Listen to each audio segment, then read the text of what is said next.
Assalamualaikum warahmatullahi wabarakatuh. Perkenalkan, nama saya Maulana Raffian Ashraf Situmorang dengan NIM 200594146. Kali ini saya akan mempresentasikan ujian tengah semester teori dari mata kuliah penganggaran. Langsung saja.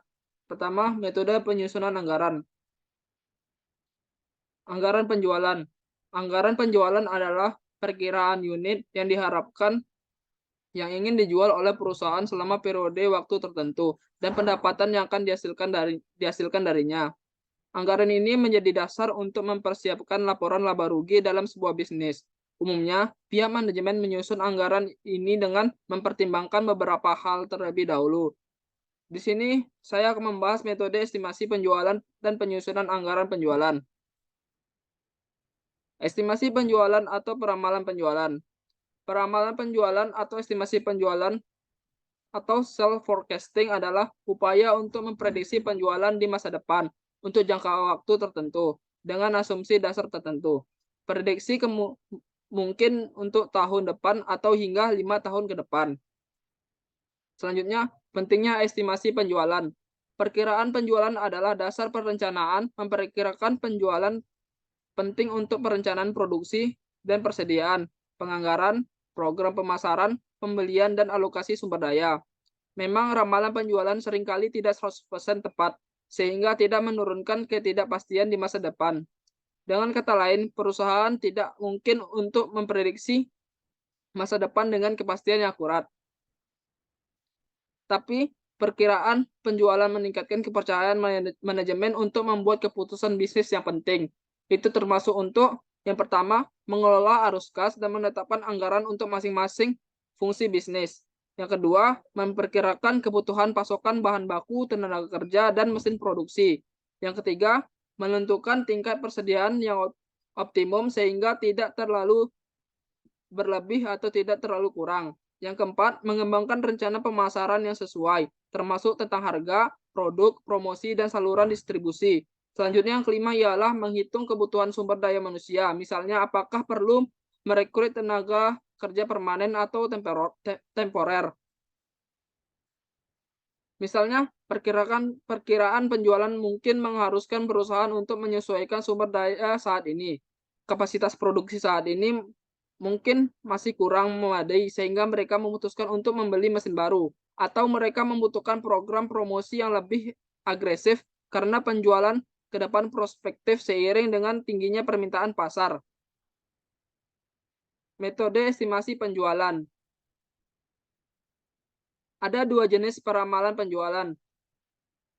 Yang pertama ialah kualitatif, mengandalkan penilaian subjektif untuk menghasilkan perkiraan. Dalam pendekatan ini, perusahaan menggunakan penilaian subjektif dari beberapa orang alih-alih berbasis data. Mereka mungkin melakukan jejak pendapat tenaga penjualan dan survei konsumen. Alternatifnya mereka dapat menggunakan program evaluation and review teknik atau dalam kurung PERT, teknik Delphi. Di bawah metode PERT, pakar atau tenaga penjualan memberikan perkiraan dalam 3 skenario, optimis, pesimis, dan kemungkinan besar most likely. Kemudian mereka memboboti masing-masing skenario dengan bobot-bobot tertentu untuk menentukan hasil akhir. Misalnya jika mereka berpikir skenario kemungkinan besar memiliki peluang 2 kali lipat daripada skenario pesimis dan optimis, maka kita dapat menghitung estimasi per sebagai berikut. Estimasi per sama dengan optimis ditambah buka kurung 2 kali kemungkinan besar tutup kurung tambah pesimis tutup kurung dibagi 4. Dalam rumus di atas mereka juga mengasumsikan skenario optimis memiliki peluang yang sama dengan skenario pesimis. Selanjutnya, di bawah teknik Delphi, perusahaan mengumpulkan panel biasanya terdiri dari pakar eksternal, masing-masing menghasilkan perkiraan independen yang mana kemudian merevisi proyeksi mereka hingga mencapai konsensus. Selanjutnya, metode kualitatif memiliki sejumlah keuntungan. Beberapa perusahaan menggunakan karena relatif cukup sederhana, terutama jika data historis tidak tersedia. Selanjutnya, metode ini tidak mengandalkan data kuantitatif. melainkan pengalaman dari masing-masing pakar atau tenaga ahli perusahaan menyukainya, terutama ketika penentu kebiasaan membeli berubah atau sulit ditentukan. Selanjutnya yang kedua ialah metode kuantitatif. Metode kuantitatif mengandalkan data untuk menghasilkan perkiraan. Secara umum, metode kuantitatif menggunakan data penjualan masa lalu untuk memprediksi penjualan di masa depan. Itu kita sebut sebagai analisis deret waktu. Beberapa teknik adalah exponential smoothing, autoregressive model, moving average, autoregressive interest, moving average dalam kurung ARIMA dan variasinya. Sementara itu, teknik lainnya adalah mengandalkan beberapa variabel predikator untuk menghasilkan angka perkiraan penjualan. Katakanlah perusahaan menggunakan pertumbuhan ekonomi dan pengeluaran per kapita penduduk sebagai predikator.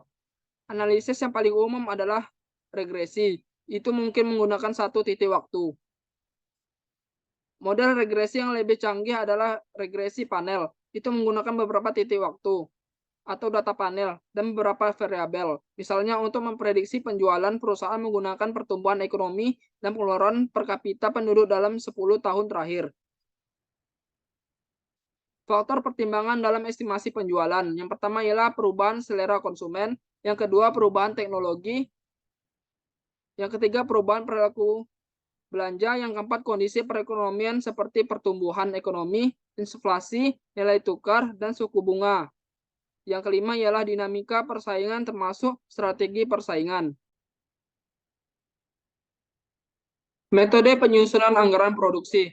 Pengertian anggaran produksi. Anggaran produksi adalah suatu rencana perusahaan guna menghasilkan produk perusahaan dalam jumlah yang sesuai dengan keperluan penjualan dengan cara mempertimbangkan jumlah persediaan awal dan juga akhir pada periode tertentu. Anggaran produksi juga bisa diartikan sebagai anggaran kegiatan, karena produksi adalah suatu kegiatan dalam membuat produk. Jadi produksi sudah tidak perlu dianggarkan, namun dijadwalkan. Dalam pengertian yang lebih sempit, anggaran produksi adalah jumlah barang yang harus diproduksi. Selanjutnya yaitu cara menyusun anggaran produksi. Anggaran produksi bisa disusun dengan menggunakan rumus seperti ini. Yang pertama ialah rencana penjualan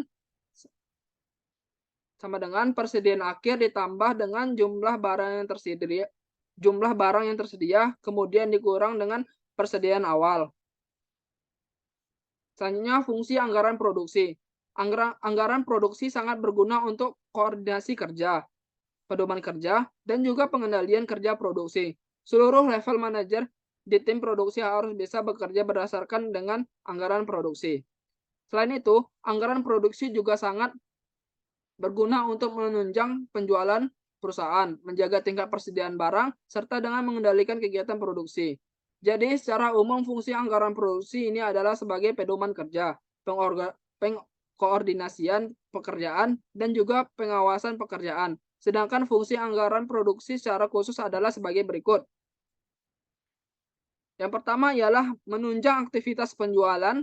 Dengan begitu, produk bisa disediakan sesuai dengan waktu yang sebelumnya sudah direncanakan. Yang kedua ialah menjaga tingkat persediaan yang memadai dengan cara membuat persediaan yang tidak banyak dan juga tidak sedikit. Yang ketiga ialah mengatur kegiatan produksi agar bisa ditekan seminimal mungkin. Selanjutnya tujuan anggaran produksi. Yang pertama, guna mencapai tingkat keuntungan khusus, seperti beberapa hasil yang diproduksi agar bisa diperoleh tingkat keuntungan dengan menggunakan persentase tertentu dari keuntungan setahun pada penjualan yang saat itu diinginkan.